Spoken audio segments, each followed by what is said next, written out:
ايه والله.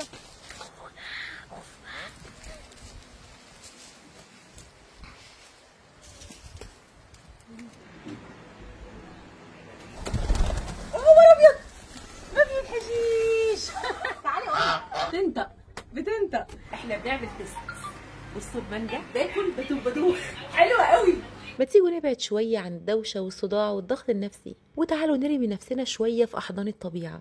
أنا واخداكم معايا النهاردة اليوم من أوله، يوم بجد خيالي. اليوم ده كان حلو قوي وحبيت اخدكم معايا، بس كالعاده وقبل اي حاجه هنسمي بالله ونصلي على الرسول. اللهم صلي وسلم وبارك على حبيبي وشفيعي رسول الله محمد.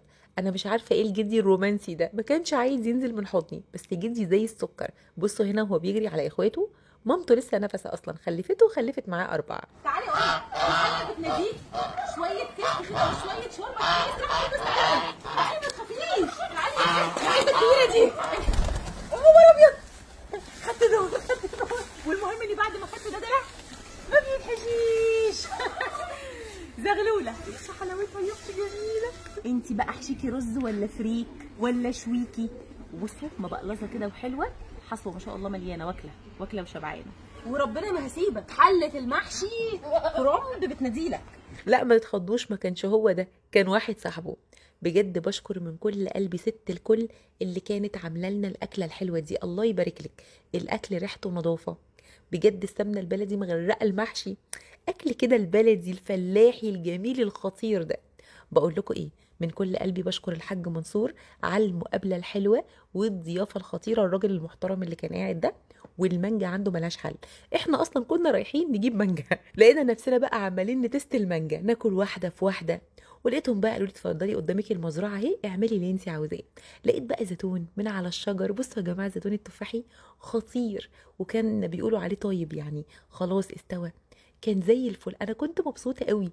ايه الاجواء الحلوه دي والله يا جماعه، احنا محرومين من كل الحاجات الحلوه دي. وبصوا المانجا بقى، المانجا اللي على الشجر دي اسمها فجر كيلان، بس كانت لسه ما استوتش، ما كانش فيه غير 1 أو 2 بس اللي استووا. لكن السكري والزبديه والصديقه والنعومي وتومي، معظم الحاجات دي كلها كانت خلصت من الشجر، يعني خلاص قطفوهم بألف هنا وشفا.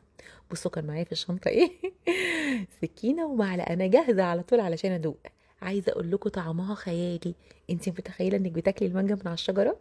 الموضوع بجد كان يستاهل اننا نسافر السويس مزرعه الحاج منصور. بصوا يا جماعه المزرعه وجمالها اللهم بارك، قولوا بسم الله ما شاء الله ولا حول ولا قوه الا بالله. بجد جمال مفيش كده. واحنا هنا في المخزن بسم الله ما شاء الله، دي المانجا اللي نازله من على الشجر، كل الانواع اللهم بارك. الزبديه دي خطيره للعصير بعشقها، والسكري طبعا عصير واكل، بس انا بحب الزبديه جدا العصير، اصلا بتكون مليانه شعيرات كده ما بنعرفش ناكلها. ويا سلام بقى على العويس الخطيره دي في الاكل تجنن. انا كان نفسي في فص بس ما لقيتش. والصديقه عندهم مش طبيعيه، دي تحفه بقى في الحلويات، هي وفجر كيلان جميله برضو في الحلويات. انا قلت اخدكم معايا واوريكم الجمال الحلو والمانجا وهي نازله من على الشجر والاجواء الخطيره. وعايزاكم تقولوا لي بقى بتحبوا تخزنوا ايه؟ يعني انا كساره للحلويات بحب جدا اخزن فجر كيلاني وكمان النعومي، وللعصير السكري والزبديه. انت بقى بتحبي تخزني ايه؟ بحبكم في الله، استودعكم الله.